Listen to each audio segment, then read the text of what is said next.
Hello students, welcome back to Mangla tutorials. मैं महेंद्र मंगला। आज हम डिस्कस करेंगे बिजनेस स्टडीज क्लास 12। ये पूरा सिलेबस हम यहाँ पे रिवाइज करेंगे। चलिए स्टार्ट करते हैं। सबसे पहले हम बात करते हैं what is management. Management means getting things done through others, that is in the formally organized groups, that is what called management. There are various definitions. There is one definition given by Ross Moore that says that management means decision making. Okay, and there is one more definition that was given by F.W. Taylor. He says management is the art of knowing exactly what you want men to do, then to see, that is, do it in the best and cheapest way. Now there are two words.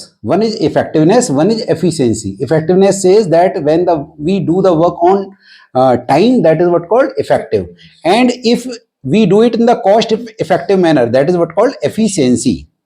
Now what are the features of management? If we talk about management, is goal oriented. That means all the activities in the management are to achieve the goal. ये all pervasive है, चाहे business छोटा हो, बड़ा हो, business making हो, non business में, हर जगह एप्लीकेबल है। मल्टी डायमेंशनल है because we can manage work, we can manage people, we can manage operations. We talk about like it is continuous. Why? Because it is continuous because till the time the business runs, we need management. It is a dynamic function. Dynamic means it keep on changing because the manager has to face the changing environment. So what we have to do? We have to, management helps in adjusting itself with the changing environment, and it is intangible because we can't see the management, we can only feel. Now, what is the objective of management? There are three objectives. One is organizational, personal and social. Organizational में तीन है, survival, profit and growth. And social में क्या है? लोगों को job देना, environment को पॉल्यूट ना करना और लोगों का लिविंग स्टैंडर्ड अपलिफ्ट करना, उन्हें अवेयर भी करना. Now talk about personal objective. Personal objective is related with the employees. इसमें क्या होगा? एम्प्लॉइज को अच्छी सैलरी देना, उनको पर्क्स देना, उनको करियर एडवांसमेंट अपॉर्चुनिटी देना, उनको रिकॉग्निशन देना. Now what is the importance of management? कहते हैं anything minus management is equal to zero.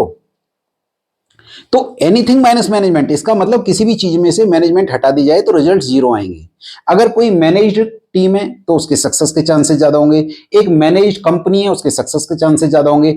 Managed का मतलब हो गया वो प्लानिंग भी कर रहे हैं, वो ऑर्गेनाइजिंग भी कर रहे हैं, वो स्टाफिंग कर रहे हैं, वो डायरेक्टिंग कर रहे हैं, वो कंट्रोलिंग कर रहे हैं. तो that is what called management. तो इससे क्या होगा? ग्रुप गोल्स को अचीव करने में हेल्प मिलेगा, पर्सनल ऑब्जेक्टिव्स को अचीव करने में हेल्प मिलेगा, और इसके अलावा आपका जो सोसाइटी को डेवलप करने में हेल्प मिलेगा.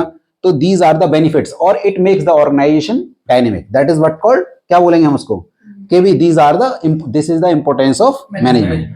नेक्स्ट हमारा टॉपिक आता है कि मैनेजमेंट साइंस है, आर्ट है या प्रोफेशन है. तो सबसे पहले हम बात करते हैं what is science. Science is systematised body of knowledge, that is what called science. अब साइंस की कुछ फीचर्स हैं. साइंस की पहली फीचर है सिस्टमैटाइज्ड बॉडी ऑफ नॉलेज. हमें लगता है क्या मैनेजमेंट में ये फीचर है? यस है, बिल्कुल है. और एक्सपेरिमेंट के ऊपर बेस है. जैसे हमारे साइंस में एक्सपेरिमेंट्स होते हैं, फिजिक्स में, केमिस्ट्री में एक्सपेरिमेंट्स होते हैं, उसी तरीके से एक्सपेरिमेंट आपके मैनेजमेंट में भी होते हैं. बट मैनेजमेंट के जो एक्सपेरिमेंट्स हैं वो लेबोरेटरी में नहीं होते हैं, क्योंकि वो ह्यूमन बिहेवियर के ऊपर बेस होते हैं. तो ये पूरी तरह से एग्जैक्ट नहीं है. ये उतना एग्जैक्ट नहीं है जितना फिजिक्स एंड केमिस्ट्री है. क्लियर? अच्छा, यूनिवर्सल वैलिडिटी, जिस तरीके से साइंस के प्रिंसिपल्स कहीं भी अप्लाई हो सकते हैं, मैनेजमेंट के प्रिंसिपल्स भी अप्लाई हो सकते हैं, बट इनको एडजस्ट किया जा सकता है, मॉडिफाई किया जा सकता है as per the changing need. तो हम कह सकते हैं मैनेजमेंट पूरी तरह से साइंस नहीं है, ये फुल फ्लेज्ड साइंस नहीं है, ये अप्लाइड साइंस है, सॉफ्ट साइंस है, इन एग्जैक्ट साइंस है. Now talk about art. क्या मैनेजमेंट आर्ट है? What is art? Art is practical application of theory, is what called art. Existence of theoretical knowledge. Now इसके कुछ features हैं. Existence of theoretical knowledge management में है. दूसरा, personalized application, मतलब person to person application differ करता है. जैसे दो डॉक्टर हैं, एक जगह से पास आउट हैं, पर उनका ऑपरेशन करने का तरीका अलग हो सकता है. दो क्रिकेटर हैं, एक ही कोच के अंडर उन्होंने कोचिंग ली है, बट वे ऑफ प्लेइंग में भी डिफरेंट. सेम वे अगर कोई मैनेजर है, वो सेम परसेंटेज दो स्टूडेंट्स की है, बट उनका वे ऑफ टेकिंग डिसीजंस में भी डिफरेंट. बिल्कुल. तो हम ये कह सकते हैं कि पर्सनलाइज एप्लीकेशन यहाँ है, और प्रैक्टिस एंड क्रिएटिविटी के थ्रू वो और ज्यादा अच्छा होता है. तो मैनेजमेंट में भी ऐसा ही है. अगर कोई मैनेजर लंबे टाइम से डिसीजन ले रहा है, उसकी डिसीजन मेकिंग पोटेंशियल बेटर होगी. तो हम कह, it is full fledged art. तो हम कह सकते हैं साइंस और आर्ट दोनों है. क्या ये प्रोफेशन भी है? What is profession? It is an economic activity which is undertaken by a person having some special knowledge. That is what called profession. अब ये profession full fledged नहीं है. क्यों? क्योंकि उसमें कुछ फीचर अप्लाई हो रही है, systematise body of knowledge apply हो रही है, सर्विस मोटिव अप्लाई हो रहा है, बट हाँ well defined body of knowledge भी कह सकते हैं, सिस्टमेटाइज बॉडी ऑफ नॉलेज भी, सर्विस मोटिव भी अप्लाई हो रहा है, बट यहाँ पर रेस्ट्रिक्टेड एंट्री अप्लाई नहीं हो रहा है, यहाँ पे कोड ऑफ कंडक्ट अप्लाई नहीं हो रहा है, और प्रोफेशनल एसोसिएशन भी अप्लाई नहीं हो रहा है. रेस्ट्रिक्टेड एंट्री से मतलब है कि कोई डॉक्टर अपने को तभी बोलेगा जब उसने कोई पर्टिकुलर डिग्री की हुई है, एमबीबीएस वगैरह, बट कोई भी अपने को मैनेजर लिख सकता है. अगर वो फैमिली बिजनेस चला रहा है वो अपने को मैनेजर लिखे, डायरेक्टर लिखे, who will ask.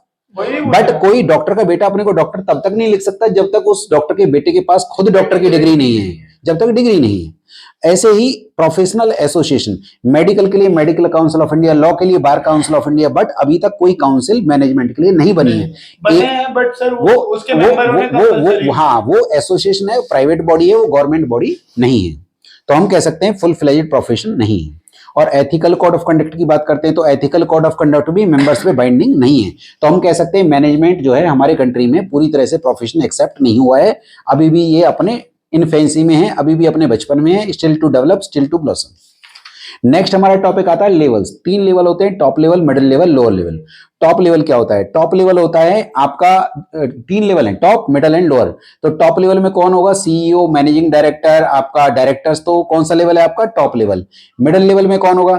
Middle level में होगा आपका departmental head, deputy departmental head, हाँ.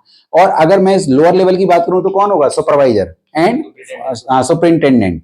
तो अब नहीं, वो आएगा supervisor and foreman, that will be in the lower level. Sir superintendent supervisor कहाँ है? सुपरिंटेंडेंट जो होगा वो मिडिल लेवल पे आएगा.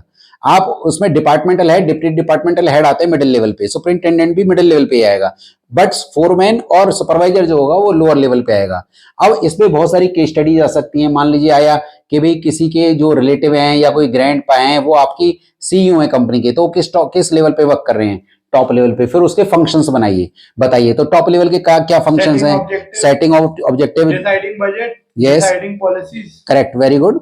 तो अब मिडिल लेवल का काम क्या है? इंटरप्रेटिंग पॉलिसीज को इंटरप्रेट करना. इंटरप्रेट करने का मतलब है कन्वे करना, और एम्प्लॉइज को अपॉइंट करना, उनको मोटिवेट करना. लोअर लेवल का काम क्या है? वर्कर्स की ग्रीवेंसेस को सबमिट कराना, उनसे कॉपरेशन सिक्योर करना, उनके सजेशंस उनसे लेना, टॉप लेवल तक पहुंचाना.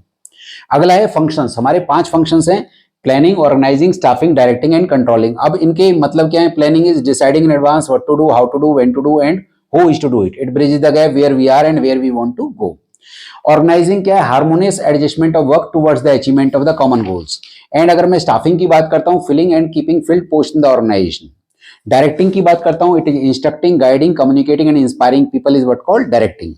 और कंट्रोलिंग क्या है? It is a process of bringing the actual result closer to desired result, that is what called controlling. तो these are different functions of management. Next हमारा टॉपिक है what is coordination. Coordination is harmonious adjustment of work which harmonize and unify the different activities of the organization. That is what called coordination. Process of harmonizing and synchronizing the activities. Process of harmonizing and synchronizing the activities of the organization is what called coordination. Coordination is the essence of management. Why it is essence of management? Because it is needed with planning, with organizing, with staffing, with directing, with controlling. Very good, very good. Every function of it is pervasive also, very good, and it is continuous also, and it is a deliberate function. आपने कहा sir deliberate का मतलब क्या है? ये बनाना पड़ता है, अपने आप नहीं, अपने आप नहीं बनता. अगला इसमें पॉइंट आता है इसकी, ये हर लेवल पे रिक्वायर्ड है, टॉप लेवल हो, मिडिल और लोअर हो. इसका मैं एक एग्जांपल दे सकता हूं आपको. जैसे एक स्कूल है, वो स्कूल अगर वो जूनियर स्कूल है तो वहां पे केवल एक कोऑर्डिनेटर होगा, जूनियर कोऑर्डिनेटर. अगर स्कूल थोड़ा और बड़ा हो जाएगा तो वहां 2 कोऑर्डिनेटर होंगे, junior coordinator and middle school coordinator. और अगर स्कूल और बड़ा हो जाएगा तो junior coordinator, middle coordinator and senior coordinator वहां पे होगा. अच्छा, इंपोर्टेंस क्या है इसकी, कोई बताएगा आप में से? Sir specialization. हाँ, जितना हाँ, ये कहता है जैसे जैसे ऑर्गेनाइजेशन का साइज बढ़ता जाएगा वैसे वैसे इसकी रिक्वायरमेंट बढ़ेगी. जितना ज्यादा स्पेशलाइजेशन होगा उतना ज्यादा इसकी रिक्वायरमेंट बढ़ेगी. और जितना हाँ यस, और जितना ज्यादा इंटरडिपेंडेंस होगा डिफरेंट प्रोसेसेस के बीच में, तब भी इसकी रिक्वायरमेंट बढ़ेगी.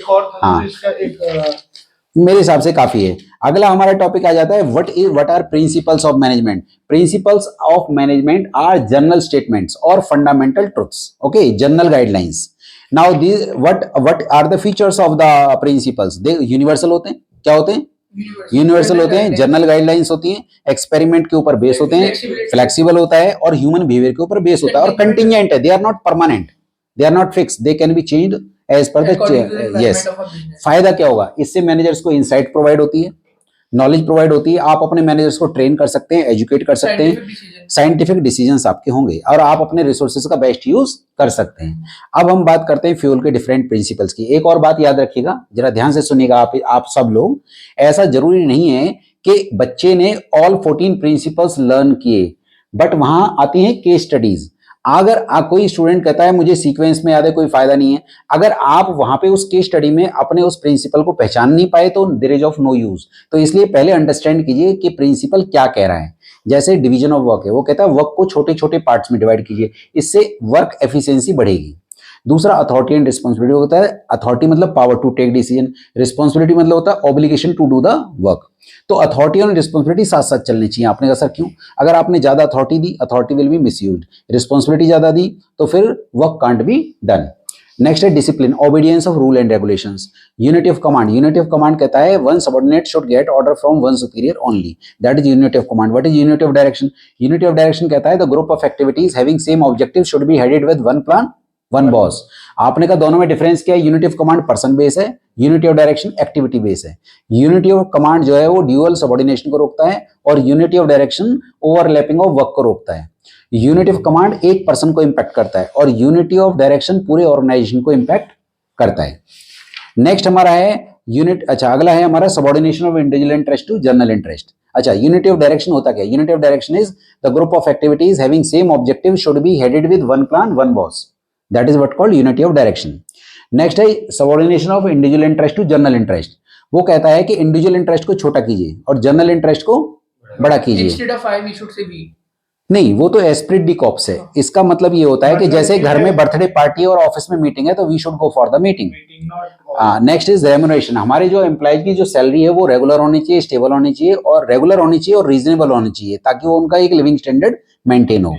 और सेंट्रलाइजेशन एंड डिसेंट्रलाइजेशन। सेंट्रलाइजेशन का मतलब होता है जब सारे डिसीजन एक जगह लिए जाएं सेंट्रलाइजेशन, और जब डिसीजन पूरे ऑर्गेनाइजेशन में लिए जाएं तो डिसेंट्रलाइजेशन। तो उसने कहा ना तो हमें सेंट्रलाइजेशन चाहिए ना हमको डिसेंट्रलाइजेशन चाहिए, हमें दोनों का बैलेंस चाहिए। आपने कहा सर कैसे? जो बड़े काम है, जो ज्यादा इंपॉर्टेंट काम है उनको सेंट्रलाइज कर दीजिए, जो लेस इंपॉर्टेंट काम है उनको डिसेंट्रलाइज कर दीजिए, that is what called centralization and decentralization. Scalar chain क्या होता है? स्केलर चेन का मतलब होता है official chain of command from top to bottom in a straight line, In a particular manner. In a straight line official. अब इसमें क्या होता है? एक गैंग प्लैंक मेंटेन कर सकते हैं। आपने कहा कब? गैंग प्लैंक का मतलब होता है जब दो subordinate, when two subordinates working in two different departments maintaining a contact with each other is what called gang plank. उसको हम क्या बोलेंगे? Gang Planck. गैंग प्लैंक हमें बार बार नहीं करना चाहिए क्योंकि इससे जो अथॉरिटी वो अंडरमाइन होती है। बार बार नहीं करना चाहिए, only in case of emergency. और जब आपका गैंग प्लैंक होता है तो जो दो लोग बात कर रहे हैं उनको अपने इमीडिएट बॉस को ये बात बता देनी चाहिए। ऑर्डर दो टाइप के होते हैं, social order, material order. Social order कहता है right place for social order कहता है right place for everyone and everyone should be at right place. और मटेरियल ऑर्डर कहता है right place for everything and everything should be at right place. अब जैसे shoe rack में shoes नहीं है तो कौन सा ऑर्डर मेंटेन नहीं हो रहा? Material order. मान लीजिए अकाउंट्स रूम में अकाउंटेंट नहीं है तो कौन सा ऑर्डर मेंटेन नहीं हो रहा? नहीं, सोशल ऑर्डर। नेक्स्ट हमारा है इक्विटी। इक्विटी का मतलब जस्ट एंड काइंड मैनर से एम्प्लॉइज को ट्रीट करना, that is what called equity. Stability of personal, हमारे एम्प्लॉइज का टेन्योर स्टेबल होना चाहिए और जल्दी जल्दी वो जॉब को छोड़ के ना भागें। तो स्टेबिलिटी ऑफ टेन्योर होना बहुत जरूरी है ताकि उनका मोरल बूस्ट रहता है। अगर आप एक ऑर्गेनाइजेशन को ज्वाइन करते हैं जहां एम्प्लॉइज रुकते नहीं है तो वहां भी आप डिमोटिवेट फील करेंगे ज्वाइन करने के बाद। और इनिशिएटिव का मतलब होता है जस्ट एंड काइंड, नहीं, इनिशिएटिव का मतलब है providing opportunity to the employees so that they will accept the changes wholeheartedly. मतलब उनको इनिशिएटिव, जैसे हम कहते हैं ना कौन इनिशिएटिव लेगा, तो इसका मतलब जब आप उनको अपॉर्चुनिटी दोगे they will take initiative. Next is esprit de corps. वो कहता है टीम स्पिरिट की भावना से होना चाहिए काम, टीम की भावना से होना चाहिए। Use the word we instead I. मतलब हमें, जैसे कोई क्रिकेट टीम है उसका स्कीपर ये कह रहा है कि हमने जीत दर्ज की, नहीं उसे बोलना चाहिए वी हमने जीत दर्ज की। अगर वो कह रहा है मैंने जीत दर्ज कराई तो that means he is wrong, क्योंकि it's a team effort. Yes, सबका पोटेंशियल उसमें लगा है। Very good. नेक्स्ट अगला है scientific principles were given by F W Taylor, और उसके जो प्रिंसिपल्स जो उसने दिए। अच्छा पहले डेफिनेशन की बात करते हैं। What is management as per FW Taylor? He says management is the art of getting things done through others informally organized groups. Next हमारा टॉपिक आ जाता है कि भाई what are the features of scientific management. एक तो इसमें आपका साइंटिफिक अप्रोच है, कंप्लीट मेंटल चेंज यहाँ पे आता है, और इससे हमारी जो ट्रेडिशनल मैनेजमेंट है उसको हम डिस्कार्ड कर देते हैं। तो उसने 4 प्रिंसिपल दिए। पहला, science not rule of thumb, मतलब किसी भी चीज को साइंटिफिक तरीके से किया जाए, हिट एंड ट्रायल मेथड से नहीं। हार्मनी होनी चाहिए, पीस होना चाहिए, डिस्कॉर्ड झगड़े नहीं होने चाहिए। कोऑपरेशन नॉट इंडिविजुअलिज्म, मतलब मिलकर काम करें, मिलकर काम किया जाना चाहिए। और मतलब हार्मनी नॉट डिस्कॉर्ड, मतलब हार्मनी हो, पीस हो, डिस्कॉर्ड झगड़े ना हो। कोऑपरेशन नॉट इंडिविजुअलिज्म, मतलब कोऑपरेशन मिलकर काम करें, अलग अलग काम ना करें, सब मिलकर काम करें। डेवलपमेंट, हर एम्प्लॉय को डेवलप होने का पूरा राइट होना चाहिए। ये इसके 4 प्रिंसिपल हो गए। अब हम टेक्निक्स की बात करते हैं। तो पहली टेक्निक है फंक्शनल फोरमैनशिप। फंक्शनल फोरमैनशिप एक वो टेक्निक है टेलर की जिसके अंदर आपका यूनिटी ऑफ कमांड वॉलेट हो गया। यूनिटी ऑफ कमांड जो एफएल ने दिया था वो यहां टूट गया। हर वर्कर के 8 बॉस हैं, 4 प्लानिंग के, 4 प्रोडक्शन के। प्लानिंग वाले कौन कौन से हैं? पहला है instruction card clerk, route clerk, time and cost clerk and disciplinarian. उधर आपका प्रोडक्शन में आपका gang boss, speed boss, repair boss and inspector. Inspector क्या काम करेगा? Quality check. Disciplinarian discipline maintain कराएगा। Standardisation of work, standardisation and simplification. Standardisation का मतलब क्या होता है? Establishing standards regarding quality, color, design, taste. That is what called standardization. And what is simplification? Putting an end to unnecessary sizes, weights, varieties. Unnecessary varieties को stop करना या eliminate करना या reduce करना, that is what called simplification. Simplification. जैसे मान लीजिए example देता हूं, जैसे पेपर आप खरीदने जाते हैं मार्केट में तो A4, A3, A2 मतलब 2 या 3 साइजेस में आता है। आपने कहा सर मुझे तो उसमें डेसिमल डिफरेंस में कोई दूसरा चाहिए, तो ऐसा पॉसिबल नहीं है। जैसे आप शूज खरीदने जाते हैं तो उसमें भी 3 या 4 या 5 आपके साइज के आते हैं। उससे अगर आपको और डिफरेंट साइज का चाहिए तो वो फिर आपको नहीं मिलेगा, आपको आप अलग से बनवाना पड़ेगा। नेक्स्ट है हमारा मेथड स्टडी। मेथड स्टडी कहता है किसी काम को करने का मोस्ट एप्रोप्रिएट मेथड ढूंढना ताकि उसको बेस्ट मेथड यूज किया जा सके। और मोशन स्टडी कहता है अननेसेसरी मोशंस को एलिमिनेट करना। अननेसेसरी मोशंस, जैसे एक मैसन था वो 18 एक्टिविटीज मूवमेंट्स कर रहा था एक ब्रिक को रखने के लिए, बाद में कम करके 5 कर दिया गया, 5 कम से कम करके 2 कर दिया गया। और आपका टाइम स्टडी कहता है किसी काम को करने का स्टैंडर्ड टाइम डिसाइड करना ताकि हम ये पता लगा सकें कौन एम्प्लॉय ज्यादा वो है एफिशिएंट है, कौन कम एफिशिएंट है। और आपका फटीग स्टडी कहता है कि हमें, क्योंकि हमारा वर्कर थक जाएगा काम करते हुए, तो हमें ये देखना है कि कितने टाइम पीरियड के बाद उसको रेस्ट देना है और कितने टाइम पीरियड का रेस्ट देना है, फ्रीक्वेंसी देखनी है और कितना रेस्ट इंटरवल देना है, ताकि उसको दोबारा से एनर्जी जनरेट हो जाए और वो फिर दोबारा से मेहनत कर सके। डिफरेंशियल वेज रेट सिस्टम का मतलब ये है कि 2 रेट डिसाइड करना, एक वो जो स्टैंडर्ड टारगेट को अचीव कर लें उनके लिए और एक वो जो टारगेट को अचीव ना कर पाए उनके लिए। तो जो टारगेट अचीव कर लेंगे उनके लिए थोड़ा हायर वेज रेट और जो नहीं कर पाएंगे उनके लिए लो वेज रेट। तो ये मैंने आपसे डिस्कस किए। इनमें दोनों में, टेलर और फ्यूल में ज्यादा यूनिवर्सल फ्यूल है क्योंकि उसके प्रिंसिपल्स हर जगह अप्लाई होंगे, बट जो टेलर के जो हैं वो शॉप फ्लोर एरिया है वो केवल वहां अप्लाई होंगे जहां प्रोडक्शन हो रहा है। अब हम नहीं, वो आपके न्यू बुक में तो नहीं है, तो हम नेक्स्ट चैप्टर पे चल रहे हैं। अगला हमारा है बिजनेस एनवायरनमेंट। बिजनेस एनवायरनमेंट क्या होता है? It is totality of external forces which yes it may be individual और institution which affect the business from outside, that is what called business environment. तो फीचर्स क्या हैं? बोलिए, जल्दी जल्दी बोल दीजिए। यस यस, बिल्कुल सही आपने बोला कि ये डायनेमिक इन नेचर है, बिल्कुल सही है। और अनसर्टेन है और ये रिलेटिव है, प्लेस टू प्लेस डिफर कर सकता है। इसकी इंपोर्टेंस क्या है? सबको फर्स्ट मूवर एडवांटेज है, वार्निंग सिग्नल है, आप टैपिंग यूजफुल रिसोर्सेज है और क्या coping with the rapid changes है और आप अपना पॉलिसी फॉर्मुलेशन, इमेज बिल्डिंग है और आपका परफॉर्मेंस भी इंप्रूव होगा। अच्छा, इसमें एक और हम बात करेंगे, जब बिजनेस एनवायरनमेंट की बात करते हैं तो इंटरनल और एक्सटर्नल होता है। तो इंटरनल को हम ज्यादा स्टडी करने वाले नहीं है क्योंकि वो कंट्रोलेबल होता है, जैसे कंपनी की पॉलिसी, कंपनी का पावर स्ट्रक्चर, कंपनी की पॉलिसी, ऑब्जेक्टिव, कंपनी का power structure, composition of the board of directors, तो वो कंट्रोलेबल है, तो हम उसकी बात ज्यादा नहीं करेंगे। हम बात करेंगे एक्सटर्नल की। अब एक्सटर्नल जो है वो 2 टाइप का होता है, माइक्रो और मैक्रो। माइक्रो वो होता है जो कंपनी के क्लोज है और जो आपका और जो आपका एक्सटर्नल में जो मैक्रो है वो कंपनी से रिमोट है, दूर है, वो डिस्टेंट है। तो माइक्रो में वो है जो कंपनी को इंपैक्ट करेगा और जो मैक्रो है वो है कंपनी को, केवल इस कंपनी को इंपैक्ट नहीं करेगा, सारी कंपनियों को इंपैक्ट करेगा, सारी फर्मों को इम्पैक्ट करेगा। कस्टमर हो गए, सप्लायर हो गए, तो competitors। माइक्रो में कस्टमर हो गए, सप्लायर्स हो गए, कॉम्पिटिटर्स हो गए, पब्लिक हो गई, मार्केटिंग इंटरमीडिएटरीज हो गए, इनको शॉर्ट टाइम पीरियड के अंदर थोड़ा बहुत कंट्रोल किया जा सकता है। बट जब जो हमारा जो हम बात करते हैं मैक्रो एनवायरनमेंट की, वो कंट्रोल से बिल्कुल बाहर है। इसमें आपका इकोनॉमिक एनवायरनमेंट है, जैसे इन्फ्लेशन रेट है वो हमारे कंट्रोल के बाहर है, इन्फ्लेशन है, या फिर आपका डिस्पोजेबल इनकम लोगों की जो है बढ़ी या घटी, या फिर आपका इंटरेस्ट रेट है। हाँ, बिल्कुल पेस्टल है, तो इंटरेस्ट रेट है, तो ये बिजनेस को इम्पैक्ट करता है। जैसे इंटरेस्ट रेट बढ़ गया तो इंटरेस्ट रेट बढ़ने से क्या होगा कि आपकी कॉस्ट बढ़ जाएगी, या फिर हम बात करते हैं इंटरेस्ट रेट कम हो गया तो फिर गुड्स की डिमांड बढ़ जाएगी, लोगों की इनकम बढ़ी है तो गुड्स की डिमांड बढ़ जाएगी। तो these are the factor which affect the business. फिर हम बात करते हैं कि भी आपका सोशल एनवायरनमेंट, सोशल एनवायरनमेंट में कस्टम है, ट्रेडिशन है, फेथ है, ट्रेंड्स हैं। तो अब जैसे मान लीजिए वैल्यूज हैं, तो अब मान लीजिए आप किसी पर्टिकुलर एरिया में जहाँ पे मैक्सिमम लोग वेजिटेरियन हैं, वहां पे नॉन वेजिटेरियन आप होटल खोलेंगे तो क्या होगा, वो नहीं चलेगा। तो आप एक पर्टिकुलर वियरिंग जो जिस पर्टिकुलर एरिया में आप जा रहे हैं वहां पे वो एक्सेप्ट नहीं है, तो वहां पे वो आपका काम नहीं चलेगा। तो you have to see that. Technological environment business को इम्पैक्ट करता है। अगर आप एक पुरानी टेक्नोलॉजी को यूज कर रहे हैं तो धीरे धीरे आपका बिजनेस आउटडेट हो जाएगा। नेक्स्ट इज आपका पॉलिटिकल एनवायरनमेंट है। जैसे कोई पॉलिटिकल पार्टी आई रूलिंग में तो उसकी आइडियोलॉजी अलग है दूसरी उनसे, तो वो डेफिनेटली बिजनेस को इम्पैक्ट करेगा।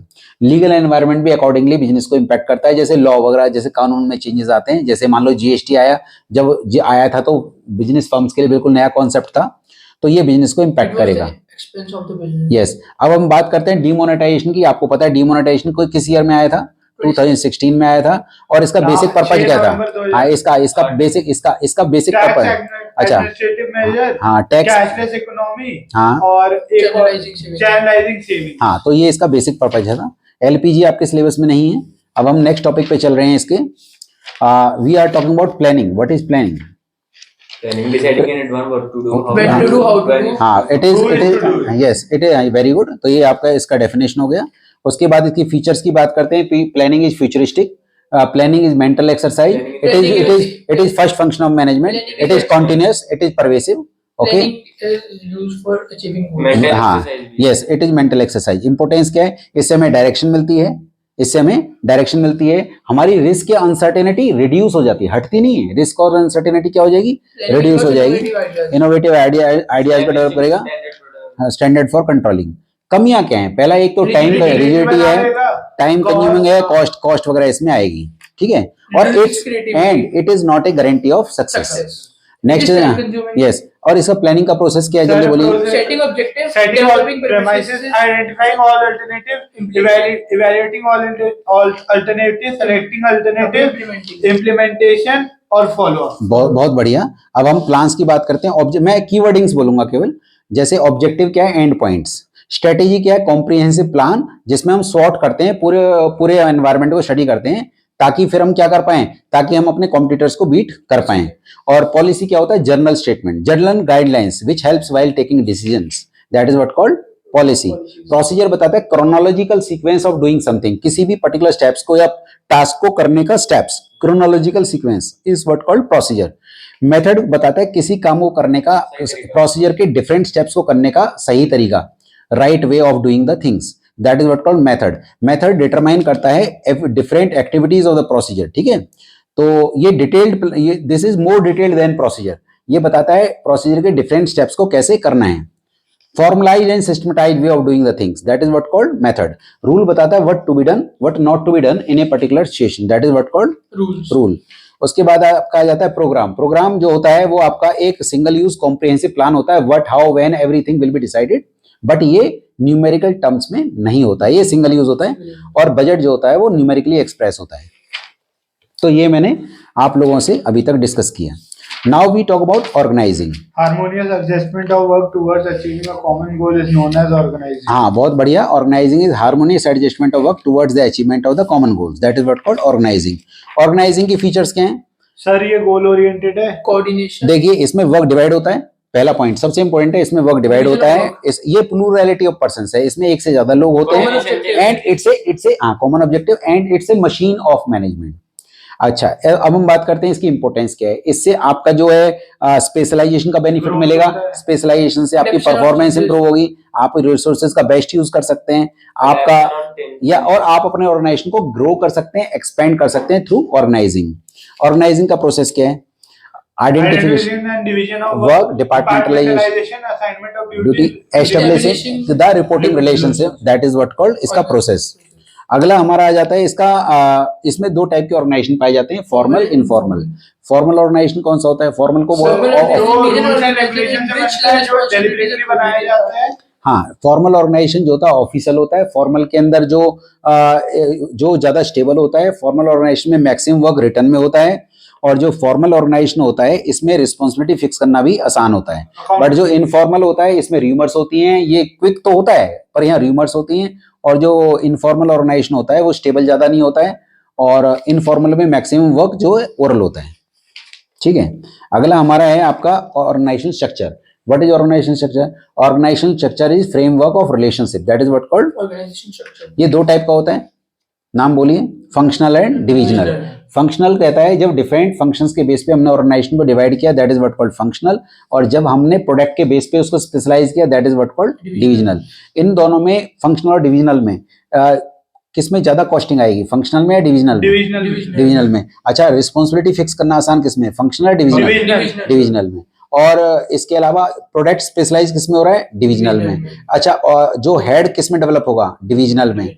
पर अगर हम बात करते हैं ओवरलैपिंग कहाँ पे होगी, वो भी डिविजनल में होगी, क्योंकि वहां प्रोडक्शन के दो मैनेजर हैं, मार्केटिंग के दो, फाइनेंस के दो, अगर मान लीजिए दो आपके डिवीजन है तो that is what called functional and divisional. तो डिविजनल जो होता है वो हमें तब यूज करना चाहिए जब हम वैरायटी ऑफ प्रोडक्ट्स, मतलब जैसे मेटल भी बना रहे हैं, प्लास्टिक भी बना रहे हैं, तो दो डिवीजन हो गए, metal division and plastic division. Next is delegation and decentralization. What is delegation? Delegation is a process for giving the rules, giving the orders to the When we assign some of our tasks to our subordinates to reduce the workload, that is what called delegation.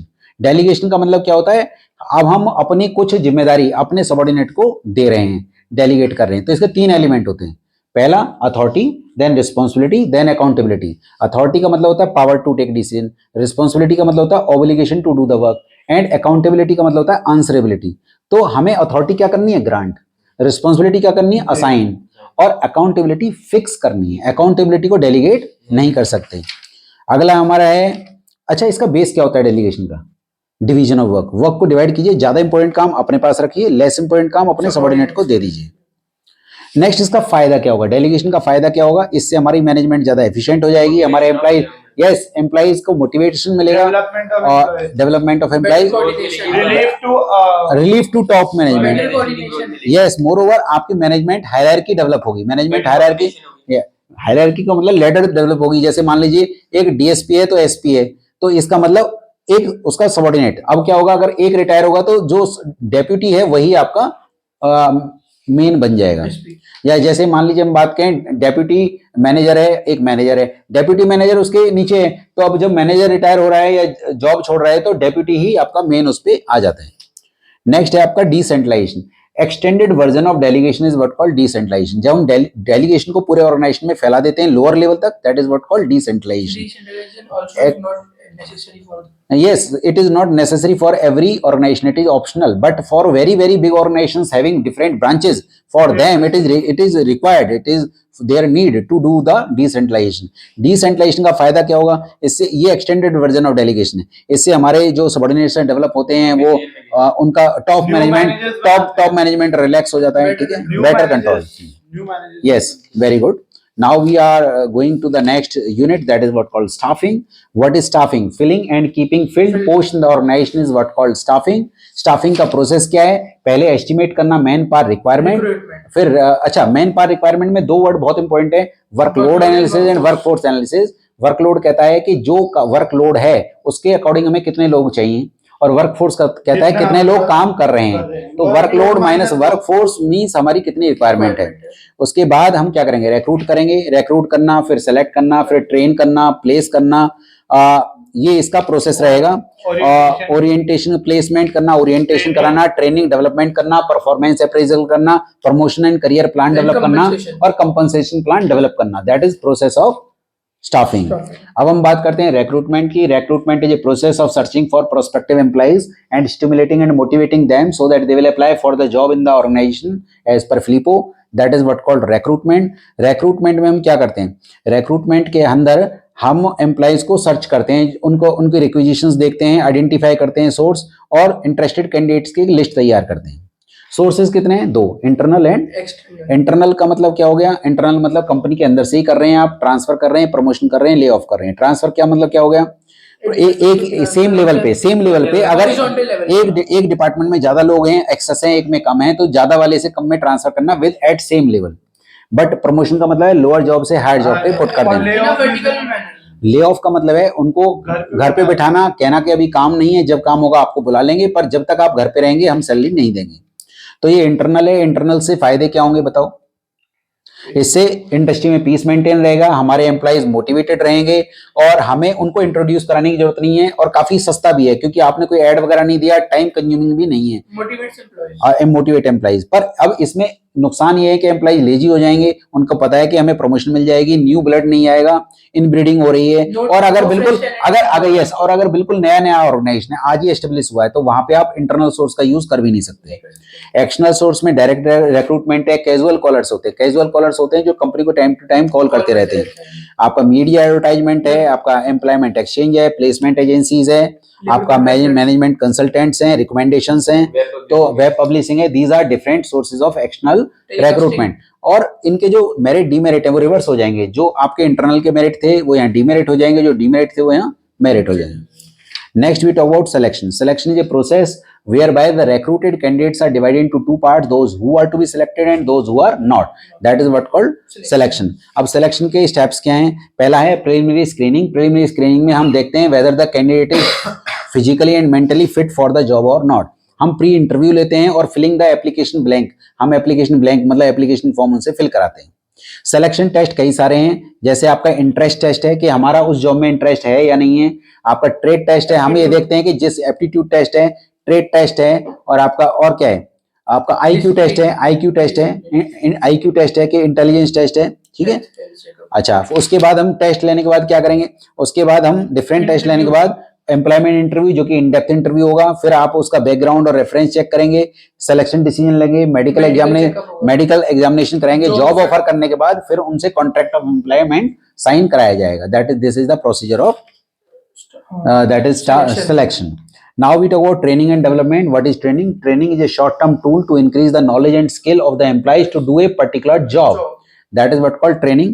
Training का फायदा दोनों को होने वाला है. It's not an expenditure, it is an investment. इसको दोनों का फायदा होगा. आपने कहा सर दोनों का कैसे फायदा होगा? पहला, अगर हम बात करते हैं दोनों का फायदे की, तो सबसे पहले हम बात करते हैं ऑर्गेनाइजेशन को क्या फायदा होगा. ऑर्गेनाइजेशन को पहला फायदा क्या होगा भाई, अब फ्यूअर एक्सीडेंट्स होंगे, उनका जो आउटपुट बढ़ेगा, प्रोडक्शन की क्वालिटी इंप्रूव होगी, और एम्प्लॉयज को सुपरवाइज करने की जरूरत नहीं है. बट अच्छा, और हम बात करें एम्प्लॉय को क्या फायदा होगा, एम्प्लॉय का मोरल बूस्टअप होगा, उससे उसकी मार्केट वैल्यू बढ़ेगी, कहीं और जॉब अप्लाई करेगा तो वहां पे उसको अच्छी सैलरी मिलेगी, जॉब सेटिस्फेक्शन मिलेगी. हाँ, वो आपका उसको फायदा है, मतलब ऑर्गेनाइजेशन को बेनिफिट है उसका. मेथड्स हैं on the job, of the job. On the job की बात करें तो काम करते करते सीखना, ऑफ द जॉब से हटके सीखना. तो ऑन द जॉब में इंडक्शन ट्रेनिंग है, जिसमें इंट्रोड्यूस कराया जाता है कंपनी को पुराने एम्प्लॉइज के साथ और साथ में कंपनी के रूल एंड रेगुलेशंस के साथ. अप्रेंटिसशिप प्रोग्राम क्या होता है? अप्रेंटिसशिप प्रोग्राम में क्या होता है, अंडर ए कोच, जैसे प्लम्बर, इलेक्ट्रीशियन, फिटर वगैरह को उनको काम कराते कराते सिखाया जाता है.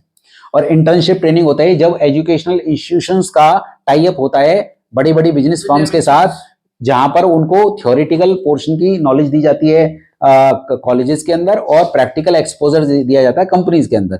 That is what called internship training. और आपका ऑफ द जॉब में वेस्टिबल ट्रेनिंग है. वेस्टिबल ट्रेनिंग क्या होता है, जिसमें आर्टिफिशियल वर्क एनवायरनमेंट क्रिएट किया जाता है विद ओरिजिनल मशीन्स. जैसे आपको किसी को ट्रेन चलाना सिखाना है तो एनिमेशन के थ्रू नहीं सिखा सकते, आपको ओरिजिनल इंजन के साथ, ओरिजिनल ट्रैक के साथ सिखाना पड़ेगा. तो आपको अलग से ट्रेनिंग सेंटर एस्टेब्लिश करना पड़ेगा, जहां पे आपका इंजन भी ओरिजिनल होगा, ट्रैक भी ओरिजिनल होगा, बट साथ में पैसेंजर्स नहीं होंगे. That is what called vestibule training. उसके बाद है एम्प्लॉय डेवलपमेंट. जो हम डेवलपमेंट की बात करते हैं तो it is different from the training. Training is for the employees and development is for the managers. Training जो होता है वो for a particular job होता है, और जो development होता है overall होता है. ठीक है, तो ये उनके ओवरऑल डेवलपमेंट के लिए होता है मैनेजर्स की। नेक्स्ट हमारा टॉपिक आ जाता है,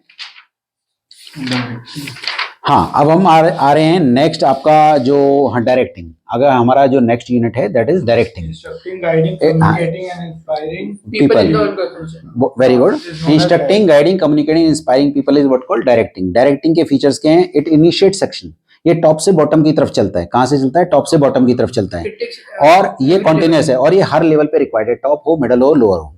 अब इसमें फायदे क्या होंगे? इससे वर्क स्टार्ट हो जाता है, काम स्टार्ट हो जाता है, इट इनिशिएट सेक्शन। इससे ऑर्गेनाइजेशन में बैलेंस क्रिएट होता है, इसमें हम एम्प्लॉइज को मोटिवेट कर सकते हैं, और हम कोई अगर चेंजेस इंप्लीमेंट करना चाहते हैं ऑर्गेनाइजेशन में तो that can also be done. अब इसके 4 एलिमेंट है, supervision, motivation, communication and leadership. What is supervision? Monitoring the routine work. What is communication? It is a passing information, ideas and feelings from one person to another and making them understand. And what is leadership? It is a process of influencing the behavior of the subordinates in such a manner so that they will do whatever leader want them to do. And the motivation is a process of exciting the employees towards the achievement of the common goals. Okay. Now we talk about motivation. Motivation का meaning मैंने आपको बता दिया। Motivation internal feeling है। क्या है? Internal feeling है। ये साइकोलॉजिकल है। ओके ये क्या है? साइकोलॉजिकल है। ये गोल ओरिएंटेड बिहेवियर अचीव, हाँ इट्स कॉम्प्लेक्स, और ये गोल ओरिएंटेड बिहेवियर अचीव करता है, पॉजिटिव और नेगेटिव दोनों हो सकता है। मैस्लो नीड हायरार्की थ्योरी है। मैस्लो ने बोला कि सबसे बेसिक नीड क्या होती है? Physiology, food, shelter and clothing. उसके बाद कौन सी नीड अराइज होती है? सेफ्टी। उसके बाद सोशल, उसके बाद सेल्फ नहीं एस्टीम नीड, और उसके बाद सेल्फ एक्चुअलाइजेशन। उसने ये कहा कि अगर लोअर लेवल नीड पूरी नहीं हुई है तो क्या दोगे? मॉनेटरी इंसेंटिव, और अगर हायर लेवल नीड पूरी नहीं है तो नॉन मॉनेटरी इंसेंटिव। मॉनेटरी की कोई एग्जांपल बोलो जल्दी जल्दी। पे and allowance, bonus, retirement benefits, perquisites, profit sharing, very good, and ESOP. ESOP हाँ, ईएसओपी मतलब एम्प्लॉय स्टॉक ऑप्शन प्लान। और नॉन मॉनेटरी में क्या आ जाएगा? स्टेटस आ जाएगा, रिकॉग्निशन आ जाएगा, चैलेंजिंग जॉब आ जाएगा, नहीं जॉब सिक्योरिटी आ जाएगा, डिसीजन मेकिंग पावर्स आ जाएगा, एम्पावरमेंट, जॉब मैनेजमेंट आ जाएगा। These are what? Job security. These are what called non monetary incentives. Next हमारा आ जाता है leadership. Leadership is a process of influencing the behaviour of the subordinates in such a manner so that they will do whatever leader want them to do. That is what called leadership. Leadership की 3 style हैं, autocratic, democratic, legislative. Autocratic तब use करनी चाहिए जब हमारे workers less educated हों, या जैसे लेबर क्लास, तो यहाँ पे केवल डाउनवर्ड कम्युनिकेशन होता है, अपवर्ड कम्युनिकेशन नहीं होता है। तो यहाँ सेंट्रलाइज अथॉरिटी होती है, डिसीजन मेकिंग काफी क्विक होती है। आपका जो डेमोक्रेटिक है, डेमोक्रेटिक का मतलब क्या है? डेमोक्रेटिक का मतलब है जब मैनेजर जो है सबसे पूछ के, टू वे कम्युनिकेशन है, जहां पे सबसे मिलजुल के काम कराया जाता है, और ये तब यूज करना चाहिए जब हमारे वर्कर्स एजुकेटेड हों। और जो लेजे फेयर है ये हमें तब यूज करना चाहिए जब हमारे एम्प्लॉइज हाईली एजुकेटेड हों, जहां पे मैनेजर का ज्यादा कोई रोल होता नहीं है, वो काम को सौंप के अलग हट जाता है और वो उनको फ्री छोड़ देता है।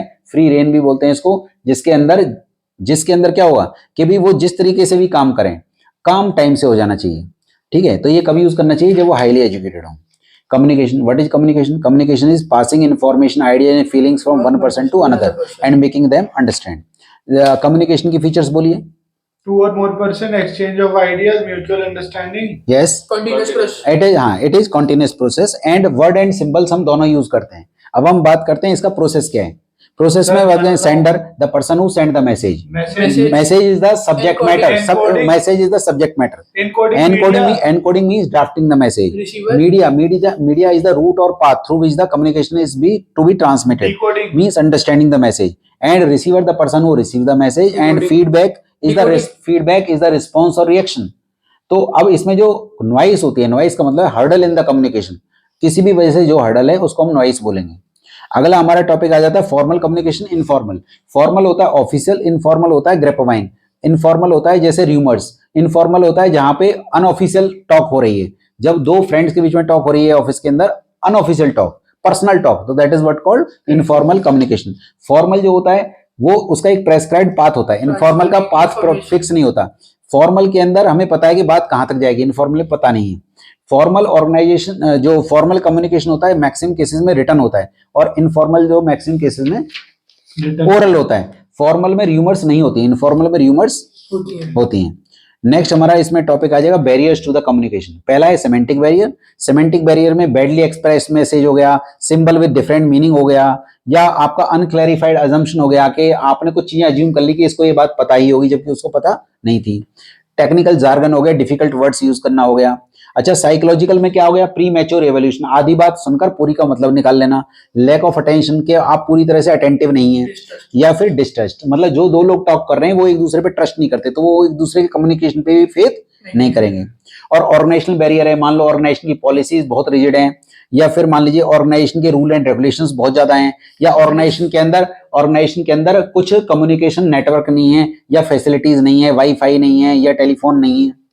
पर्सनल बैरियर दो टाइप के होते हैं, related to the superior, related to the subordinate. Related to superior में क्या होता है, सुपीरियर को कई बार ऐसा लगता है fear of challenge of authority, उसको लगता है कि ये बात तो मेरे तक रहनी चाहिए, अगर सबऑर्डिनेट्स तक पहुंच गई तो उनकी वैल्यू बढ़ जाएगी। या फिर कई बार उसका उन पे कॉन्फिडेंस ही नहीं है कि वो, उसको लगता है यार इनको क्या बताना, छोड़ो। या फिर अगर अच्छा सबऑर्डिनेट से रिलेटेड कई बार होता है अनविलिंग टू कम्युनिकेट, क्योंकि ऐसी इंफॉर्मेशन है जो कि नेगेटिव नेचर के, जो बताने जाएगा डांट वही खाएगा। दूसरा लैक ऑफ प्रॉपर इंसेंटिव का मतलब पिछली बार इंफॉर्मेशन दी थी तो उसने कोई शाबाशी नहीं मिली तो इस बार जाके क्यों बताएं, तो that is what called lack of proper incentive. अब आप अपने बैरियर को कैसे सही कर सकते हैं, आपका मैसेज क्लियर होने चाहिए, आपको मैसेज मतलब बोलने से पहले कंसल्ट कर लेना चाहिए, आपको फीडबैक लेना चाहिए, और एक अच्छा लिसनर होना भी जरूरी है। तो ये जरूरी है कि आपकी कम्युनिकेशन बेटर होगी। यहां तक मैंने आपको डिस्कस किया। नेक्स्ट हमारा टॉपिक क्या है, controlling. Bringing the actual result closer Bring to the controlling is a desired process. result. It's a process of bringing the actual result closer to desired result. That is what called controlling. अब हम बात करते हैं भी controlling जो है वो उसके फीचर्स क्या हैं। कंट्रोलिंग, हाँ yes, controlling is both backward and forward looking. अब हम बात करते हैं इसकी इंपॉर्टेंस क्या है। इससे हमारे गोल्स को अचीव करना आसान होगा, इससे हमारे एम्प्लॉइज मोटिवेटेड होंगे, इससे ऑर्डर एंड डिसिप्लिन मेंटेन रहेगा। These are the benefits. अच्छा, इनमें इंटर रिलेशनशिप क्या है। अगर मैं इंटर रिलेशनशिप की बात करूं तो planning is first function, controlling is last function. Planning is looking ahead, controlling is looking back. But कहते हैं planning is useless without controlling and controlling is blind without planning. Sir, only 3. हाँ, और ये भी कह सकते हैं प्लानिंग लुकिंग बैक भी है और कंट्रोलिंग लुकिंग अहेड भी है। अब हम बात करते हैं इसके कंट्रोलिंग का प्रोसेस क्या है।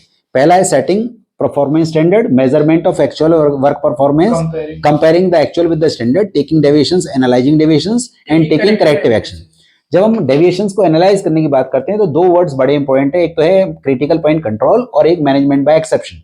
क्रिटिकल पॉइंट कंट्रोल कहता है कि की रिजल्ट एरियाज को फोकस करना है, और मैनेजमेंट बाय एक्सेप्शन कहता है कि छोटे मोटे डिफरेंसेस में टाइम वेस्ट नहीं करना है, बड़े डिफरेंसेस पर ही फोकस करना है। इससे मैनेजर की एफिशिएंसी बढ़ेगी और उसका वर्क परफॉर्मेंस इंप्रूव होगा। नेक्स्ट हमारा अब हम पार्ट बी पे आ रहे हैं। पार्ट बी में हम सबसे पहले बात करेंगे what is financial management. Financial management is that branch of management which is concern with acquisition and proper utilization of funds. तो इसका रोल क्या है, इससे हम डिटरमाइन कर पाएंगे हमारे पास कितनी फिक्स असेट रहेगी, कितनी करंट असेट रहेगी। हम डिटरमाइन कर पाएंगे कि हमें कितना पैसा लॉन्ग टर्म के लिए चाहिए, कितना शॉर्ट टर्म के लिए चाहिए। हम डिसाइड कर पाएंगे कि हमें जो लॉन्ग टर्म के लिए चाहिए तो उसमें डेट कितना होगा और इक्विटी कितना होगा। हमारा ऑब्जेक्टिव क्या है फाइनेंशियल मैनेजमेंट का, वेल्थ मैक्सिमाइजेशन। और वेल्थ मैक्सिमाइजेशन कब होगा, जब कंपनी 3 राइट डिसीजन लेगी, optimum investment decision, optimum financing and optimum dividend decision. तो इनको अफेक्ट करने वाले फैक्टर्स क्या हैं। इन्वेस्टमेंट डिसीजन दो टाइप का होता है, long term, short term. Long term जो होता है उसको कैपिटल बजटिंग डिसीजन भी कहते हैं। अब इसमें अफेक्ट करने वाले फैक्टर क्या हैं, बोलो। Cash flow ratio, cash flow, rate of return, rate of return and other criterias. Short term में हमें डिसाइड करना है ना तो कभी पैसे की शॉर्टेज हो ना एक्सेस हो। फाइनेंसिंग डिसीजन में ये डिसाइड करना है कि हम डेट के थ्रू पैसा लेंगे या इक्विटी के थ्रू लेंगे। तो हमारे कई सारे फैक्टर्स हैं, जैसे कॉस्ट, डेट में कॉस्ट कम रहती है, इक्विटी में कॉस्ट ज्यादा रहती है। रिस्क डेट में ज्यादा है, इक्विटी में कम है। कैश फ्लो पोजीशन अच्छी है तो हम डेट को प्रेफर करेंगे, इक्विटी को नहीं। अगर आपका कंट्रोल कंसिडरेशन, अगर आप चाहते हैं कंट्रोल करना तो आप क्या प्रेफर करेंगे, बोलो। डेट, क्योंकि उन पे वोटिंग राइट्स नहीं होते। मार्केट कंडीशंस बुलिश हैं तो आप इक्विटी, नहीं तो डेट। अगर हम बात करते हैं फ्लेक्सिबिलिटी चाहिए तो किधर जाओगे आप, डेट, क्योंकि आप जब पैसा चाहिए ले लेंगे, नहीं तो वापस कर देंगे। अब है डिविडेंड डिसीजन को अफेक्ट करने वाले फैक्टर्स, जैसे अर्निंग। अगर अर्निंग ज्यादा है तो डिविडेंड ज्यादा होगा, अर्निंग कम तो dividend come. Stability of earning, earning stable है तो डिविडेंड भी स्टेबल होगा। ग्रोथ अपॉर्चुनिटीज हैं तो हम किधर जाएंगे, अगर ग्रोथ अपॉर्चुनिटीज हैं तो हम डिविडेंड कम देंगे। टैक्स रेट ज्यादा है तो डिविडेंड कम देंगे, क्योंकि फिर तो सारा का सारा टैक्स में चला जाएगा, ओनर के मतलब शेयर होल्डर के पास कुछ नहीं आएगा। यस। तो हमें फाइनेंशियल प्लानिंग क्यों करनी चाहिए? ताकि हम इवेंचुअलिटीज को फेस कर पाएं, शॉक्स और सरप्राइजेस को फेस कर पाएं, हम अपने वेस्टेज ऑफ फंड्स को रोक पाएं। तो that is something what called financial planning. अब हम बात करते हैं ट्रेडिंग ऑन इक्विटी क्या होता है। ट्रेडिंग ऑन इक्विटी का मतलब होता है कि हम डेट फंड का यूज करके ओनर्स की अर्निंग को बढ़ाते हैं। तो हमें डेट फंड कब यूज करना चाहिए? इसी को ट्रेडिंग ऑन इक्विटी भी बोलते हैं, फाइनेंशियल लिवरेज भी कहते हैं। अगर हमारा ROI greater than rate of interest है तो हमें लोन लेना चाहिए, इससे अर्निंग पर शेयर बढ़ेगा। इससे अर्निंग पर शेयर क्या होगा? बढ़ेगा। तो हमें लोन कब लेना चाहिए? When our earning is regular, stable and more than market rate of interest. तो ये फैक्टर्स मैंने ऑलरेडी डिस्कस कर ही लिए हैं। जैसे मैंने आपसे अभी पूछा था कि मान लो कंपनी का जैसे टैक्स रेट बहुत ज्यादा है, तो टैक्स का एडवांटेज लेने के लिए हमें डेट इशू करना चाहिए। अच्छा, अगर फ्लेक्सिबिलिटी चाहिए तो हमें डेट इशू करना चाहिए, कंट्रोल चाहिए तो डेट इशू करना चाहिए, क्योंकि डेट में वोटिंग राइट्स नहीं होते। पर अगेन डेट इशू करना बहुत रिस्की होता है, क्योंकि डेट इशू करने में अगर कंपनी के रिटर्न्स अच्छे नहीं आए या कंपनी लॉस में चलेगी तो कंपनी लिक्विडेट भी हो जाती है। तो हमें डेट कंपोनेंट रिस्की होता है, तो बहुत ध्यान से लेना चाहिए। पर लेना तभी लेनी चाहिए जब हमारी अर्निंग रेगुलर, स्टेबल और मार्केट रेट ऑफ इंटरेस्ट से ज्यादा हो। अब हम बात करते हैं factors affecting the fix capital requirement और वर्किंग कैपिटल रिक्वायरमेंट। तो fix scale of operation, use of technique, technological growth, हाँ, डाइवर्सिफिकेशन। अब जैसे मैं कहता हूँ नेचर, अगर मैन्युफैक्चरिंग बिजनेस है तो फिक्स कैपिटल की रिक्वायरमेंट ज्यादा होगी, ट्रेडिंग में कम होगी, लार्ज स्केल पे रिक्वायरमेंट ज्यादा होगी, स्मॉल स्केल पे कम होगी। टेक्नोलॉजी अपग्रेड करना चाहते हैं तो रिक्वायरमेंट ज्यादा होगी, नहीं तो कम होगी। अगर आप डाइवर्सिफाई करना चाहते हैं तो रिक्वायरमेंट ज्यादा होगी, नहीं तो कम होगी। और अगर आप कोलैबोरेट कर जाते हैं तो रिक्वायरमेंट ज्यादा होगी, नहीं तो कम होगी। अगर आपको फाइनेंशियल ऑल्टरनेटिव अवेलेबल है, रेंट पे मशीन मिल रही है, तो रिक्वायरमेंट कम होगी, नहीं तो ज्यादा होगी। वर्किंग कैपिटल की बात करते हैं तो वर्किंग कैपिटल को अफेक्ट करने वाले फैक्टर्स क्या हैं? वही सेम, नेचर। अगर मैन्युफैक्चरिंग बिजनेस है तो रिक्वायरमेंट ज्यादा, नहीं तो कम। लार्ज स्केल पे ज्यादा, स्मॉल स्केल पे कम। प्रोडक्शन साइकिल, बिजनेस साइकिल, ये this is quite easy. Now we talk about the next topic हमारा है financial market. Financial market is the market which deals in the financial instruments, that is what called financial market. अब इसमें हम बात करते हैं इसके फंक्शंस क्या हैं, जल्दी जल्दी बोल दीजिए। saving to most productive way, provide liquidity to fixed asset, Reduce discovery the cost of price, reduction of transaction price. Yes, that is what called, इसके फीचर्स हैं। अब इसमें दो टाइप की मार्केट है, money market and capital market. Money market short term market है sir, और capital market long term market है। तो जो कैपिटल मार्केट जब लॉन्ग टर्म मार्केट है तो वो भी दो टाइप की होती है, आपकी प्राइमरी और सेकेंडरी। प्राइमरी मार्केट जो होती है उसको न्यू इशू मार्केट भी कहते हैं। इसमें आपका न्यू इशू मार्केट में हम क्या करते हैं, जो कंपनी होती है वो डायरेक्ट इन्वेस्टर को अपने शेयर्स को न्यू शेयर्स को सेल कर रही है, तो that is what called primary market. और सेकेंडरी मार्केट जो होती है वो स्टॉक एक्सचेंज है। सेकेंडरी मार्केट जो होती है प्राइमरी मार्केट के बाद आती है, और जो सेकेंडरी मार्केट होती है ये लिक्विडिटी प्रोवाइड करती है, और इससे ये प्राइमरी मार्केट के बाद आती है। ओके, और इसका एक पर्टिकुलर प्लेस होता है, जैसे बॉम्बे स्टॉक एक्सचेंज वगैरह हम बोल सकते हैं। यस। अब हम बात करते हैं कि भी आपका ट्रेडिंग प्रोसीजर स्टॉक एक्सचेंज क्या होता है। Stock exchange is highly organized market where shares, debentures and bonds can be bought and sold. अब हम बात करते हैं इसकी फीचर्स क्या हैं, बोलिए।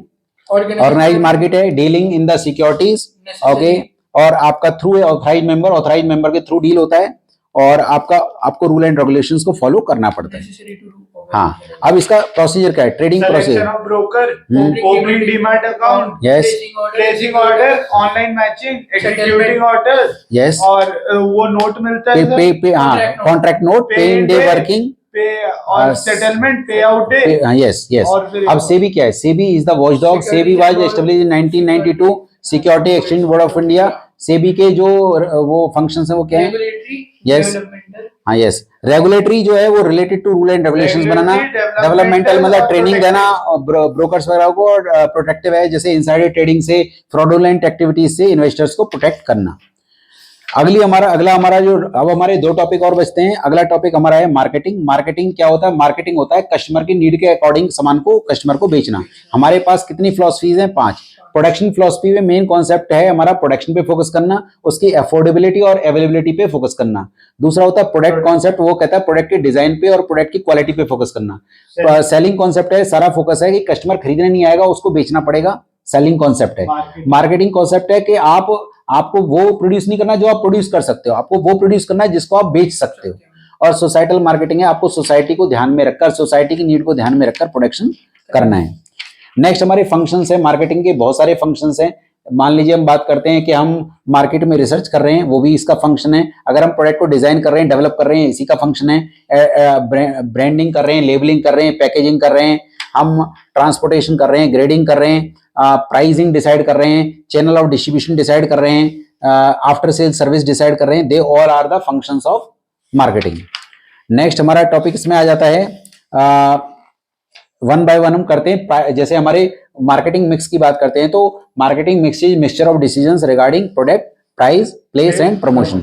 तो प्रोडक्ट मिक्स क्या है? Mixture of decisions regarding the product. इसमें पहला आता है branding. What is branding? Branding is providing a unique name or a symbol to the product so that the product can be differentiated from the product of competitors. इसमें brand name क्या होता है? That part of brand जिसको हम pronounce कर सकते हैं, brand mark जिसको हम प्रोनाउंस नहीं कर सकते। और आपका ट्रेडमार्क क्या होता है? Giving legal protection to the brand is what called trademark.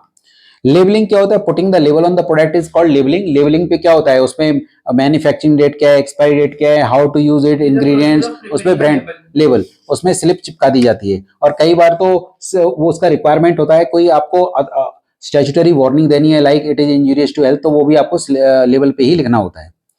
बात करते हैं हम पैकेजिंग की। पैकेजिंग का मतलब होता है designing appropriate packages for the product. तो इसमें प्राइमरी पैकेज होता है जिसके अंदर आपका प्रोडक्ट रखा जाता है, it is immediate to the product. Primary होता है जिसके अंदर आपने फिल करना है अपने प्रोडक्ट को। सेकेंडरी जो होता है एक्स्ट्रा केयर के लिए, और ट्रांसपोर्टेशन होता है, ट्रांसपोर्टेशन है और हैंडलिंग के लिए। अगला है प्राइस मिक्स। प्राइस मिक्स कहता है डिसीजंस रिगार्डिंग द प्राइस। इसमें हमें क्या क्या चीजें ध्यान में रखनी है? बोलो। Cost, demand of product, yes, competitors price, yes, और Objective. और डिफरेंट मेथड्स। अगर हम जितने ज्यादा मार्केटिंग मेथड्स यूज करेंगे तो हम अपना प्राइस थोड़ा ज्यादा चार्ज करेंगे। अच्छा, प्रोडक्शन, अगर हम प्रमोशन मिक्स की बात करते हैं तो advertising, personal selling, sale, promotion and publicity. तो पब्लिसिटी में आज की डेट में पब्लिक रिलेशंस के बारे में वो टॉक करते हैं। प्लेस मिक्स में क्या आ जाएगा? Distribution, channel of distribution and physical distribution. Channel of distribution में हम बात करते हैं कि भाई आपके चैनल हुआ, जीरो चैनल है या आपका, हाँ सुनो, जीरो, हाँ सुनो, हाँ वो आएगा इसमें। तो हम बात करते हैं चैनल ऑफ डिस्ट्रीब्यूशन की। तो चैनल ऑफ डिस्ट्रीब्यूशन में क्या होगा? चैनल ऑफ डिस्ट्रीब्यूशन में होगा कि भाई आपका जीरो चैनल होगा या फिर इनडायरेक्ट होगा। इनडायरेक्ट में आपका 1 चैनल, 2 चैनल, 3 चैनल। चैनल को अफेक्ट करने वाले फैक्टर्स क्या हैं आपके? जैसे मान लीजिए प्रोडक्ट से रिलेटेड है, अगर यूनिट वैल्यू कम है तो आप बड़ा चैनल रखेंगे, यूनिट वैल्यू बड़ी है तो छोटा चैनल रखेंगे, प्रोडक्ट स्टैंडर्डाइज्ड है तो बड़ा चैनल रखेंगे, लोकल है तो छोटा चैनल रखेंगे, पेरिशेबल है, जल्दी खराब होने वाला है तो छोटा चैनल, नहीं तो बड़ा चैनल, टेक्निकल नेचर का है तो छोटा चैनल, नहीं तो बड़ा चैनल। कंपनी से रिलेटेड, अगर कंपनी गुडविल है तो वो अपना खुद का चैनल बनाएगी, ठीक है। अगर वो खुद का कंट्रोल करना चाहती है तो अपने आउटलेट्स खोलेगी। कंपनी की फाइनेंशियल स्ट्रेंथ है तो अपना खुद का ऑन चैनल बनाएगी। नेक्स्ट इज कॉम्पिटिटिव फैक्टर है, जो कॉम्पिटिटर जिस चैनल का यूज कर रहे हैं तो उस चैनल का यूज हम भी करेंगे। या फिर कुछ गवर्नमेंट रेगुलेशंस के हिसाब से भी चलता है, जैसे गवर्नमेंट ने कहा कि ये सामान इसी चैनल के थ्रू बिकेगा तो वो हमें फॉलो करना पड़ेगा। नेक्स्ट हमारा आ जाता है फिजिकल डिस्ट्रीब्यूशन। इसमें क्या क्या फैक्टर्स हैं आपके? Transportation, warehousing and order processing. Next हमारा टॉपिक है व्हाट इज एडवर्टाइजमेंट। एडवर्टाइजमेंट क्या होता है? Any paid form of non personal, it is any paid form of non-personal presentation, promotion of ideas, goods and services by an identified sponsor. That is what called advertisement. Advertisement paid form होता है और इसका फायदा क्या है? इसके through आप अपने प्रोडक्ट को इजीली सेल कर सकते हैं, आपकी इमेज बिल्डिंग होती है, प्रोडक्ट का ब्रांड इक्विटी क्रिएट होता है और इससे आप स्पीडी मैनर में अपनी इंफॉर्मेशन कस्टमर तक पहुंचा सकते हैं। और इसके बाद आपका आ जाता है personal selling, selling goods personally to the customers, that is what called personal selling. अगला हमारा आ जाता है इसमें, अच्छा एडवर्टाइजमेंट और पर्सनल सेलिंग में एक्सपेंसिव कौन सा है? पर्सनल सेलिंग, क्योंकि पर्सन टू पर्सन तो उसमें आपका एक्सपेंसिव ज्यादा होगा, टाइम कंज्यूमिंग भी ज्यादा होगा। उसके बाद आपका है sales promotion. Sales promotion is a short term tool to increase the knowledge and skill, नहीं, it is short term tool to increase the sale in the off season, that is what called sales promotion. जैसे buy two get one free वगैरह जो आपके concession offers जो दिए जाते हैं, that is what called sales promotion. And what is public relation? Public relation means maintaining a continuous dialogue with the public. Public includes your customers, your suppliers, your creditors, your government. This is what called public relation. Public relation के लिए tools क्या हैं? आप press release करेंगे, product की publicity करेंगे, उनके साथ continuous dialogue करेंगे, ठीक है, और उनकी काउंसलिंग करेंगे। These are all what called के different tools of public relation.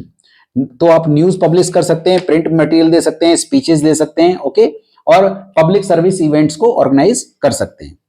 Next हमारा इसमें टॉपिक रहेगा कंज्यूमर प्रोटेक्शन, ये लास्ट टॉपिक है आपके सिलेबस का। तो what is consumer protection? Protecting the consumer from unfair trade practices is what called consumer protection. अब कंज्यूमर प्रोटेक्शन की बात करते हैं तो हमें कंज्यूमर को क्यों प्रोटेक्ट करना चाहिए? कंज्यूमर इग्नोरेंट है, अनऑर्गेनाइज्ड है और वाइड स्प्रेड एक्सप्लॉयटेशन है, और from the business view point business के लॉन्ग टर्म इंटरेस्ट के लिए जरूरी है, और जो बिजनेस है वो सोसाइटी रिसोर्सेज यूज कर रहा है, तो इसलिए जरूरी है कि कंज्यूमर को प्रोटेक्ट किया जाए। इसके अलावा मॉरल जस्टिफिकेशन भी है, जिसके थ्रू बिजनेस चल रहा है तो उनको चीट नहीं करना चाहिए। अब हम कंज्यूमर प्रोटेक्शन एक्ट 2019 कर रहे हैं, तो कौन कौन से गुड्स इसमें कवर हैं? गुड्स भी कवर हैं और सर्विसेज भी कवर हैं। इसमें प्राइवेट सेक्टर, पब्लिक सेक्टर और कोऑपरेटिव सेक्टर सारे कवर हैं। इसके अलावा हम बात करते हैं इसके अंदर कि आपका कंपनसेटरी नेचर है। कंपनसेटरी का मतलब आपको केवल कंपनसेशन मिलेगा, प्रॉफिट आप नहीं बना सकते। इफेक्टिव सेफगार्ड प्रोवाइड करता है, 3 टियर रिड्रेसल मशीनरी देता है, district level, state level and national level पे। टाइम बाउंड रिड्रेसल है, 3 महीने के अंदर आपको सॉल्यूशन मिल जाता है, इसको एक्सटेंड करके 5 महीने तक किया जा सकता है। अब इसमें कंज्यूमर, यस, वैसे 3 मंथ्स के अंदर अंदर वो होता है। अब बात करते हैं कंज्यूमर कौन है? कंज्यूमर वो है जिसने पैसे देकर फॉर ए कंसिडरेशन सामान को खरीदा है, या उसने प्रॉमिस कराया कि मैं पे कर दूंगा, या उसने पार्टली पे कर दिया है। या कंज्यूमर वो भी माना जाएगा जिसने परमिशन से, कस्टमर की परमिशन से वो सामान का यूज किया और उसको कुछ इंजरी हुई। अब ग्राउंड फॉर कंप्लेंट क्या है? अगर गुड्स अनफेयर ट्रेड प्रैक्टिसेस के लिए कर सकते हो, रेस्ट्रिक्टिव ट्रेड प्रैक्टिस के लिए कर सकते हो, अगर गुड में कुछ कमी है तो डिफेक्ट के लिए कर सकते हो, सर्विस में कमी है तो डेफिशिएंसी ऑफ सर्विस के लिए भी आप कर सकते हैं। ठीक है। अब पॉइंट आता है कि भी आपका who can file the complaint? Complaint कौन फाइल कर सकता है? कंज्यूमर कर सकता है, कंज्यूमर एसोसिएशन कर सकती है, सेंट्रल गवर्नमेंट, स्टेट गवर्नमेंट कर सकती है, एनजीओ कर सकता है on the behalf of the customer.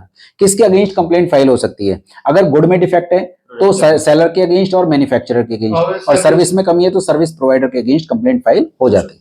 अब बात करते हैं रिलीफ या रेमेडीज क्या क्या अवेलेबल है। क्या अवेलेबल है? गुड्स को डिफेक्ट को रिमूव कराया जा सकता है, या गुड को रिप्लेस कराया जा सकता है, प्राइस रिफंड कराया जा सकता है, कंपनसेशन अवार्ड कराया जा सकता है, हैजार्डस गुड्स अगर मार्केट में है तो उनको स्टॉप कराया जा सकता है, मार्केट से हटाया जा सकता है। These are the remedies available. अब पॉइंट आता है उसको क्या क्या राइट्स अवेलेबल है। राइट टू सेफ्टी, हाँ, right to be informed, right to safety मतलब सेफ चीजें प्रोवाइड की जाए। राइट टू बी इन्फॉर्मेशन को उसको पूरी फुल इन्फॉर्मेशन दी जाए, वो वैरायटी ऑफ गुड्स में से वो चूज कर सके। Right to be heard, there should be some competent authority who will listen his complaints, that is what called right to be heard. Right to seek redressal, उसको right है कि वो अपनी प्रॉब्लम्स का सॉल्यूशन ले। Right to education का मतलब है उसको एजुकेट किया जाए उसके राइट्स के बारे में, जैसे जागो ग्राहक जागो, जैसे न्यूज़पेपर वगैरह में। यस, पर कुछ कंज्यूमर की भी तो कुछ जिम्मेदारियां हैं।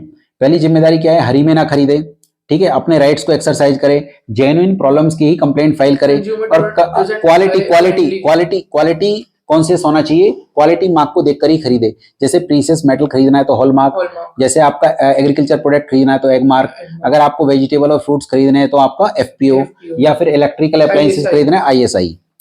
नेक्स्ट, उसको बिल वगैरह ले, हरी में ना खरीदे। तो these are the responsibilities of consumer. अब हम बात करते हैं कि 3 टियर रिड्रेसल मशीनरी क्या है, district, state and national level. तो हमें एज पर 2019 करना है। तो इसमें जो डिस्ट्रिक्ट फॉरम होता है, तो डिस्ट्रिक्ट फॉरम में जो प्रेसिडेंट होता है उसके साथ 2 मेंबर्स कम से कम होने चाहिए। प्रेसिडेंट जो होता है इज और हैज बीन द डिस्ट्रिक्ट जज, उसकी क्वालिफिकेशन होनी चाहिए। और इसके अलावा ये अप टू 1 करोड़ तक के क्लेम यहाँ पर आएंगे।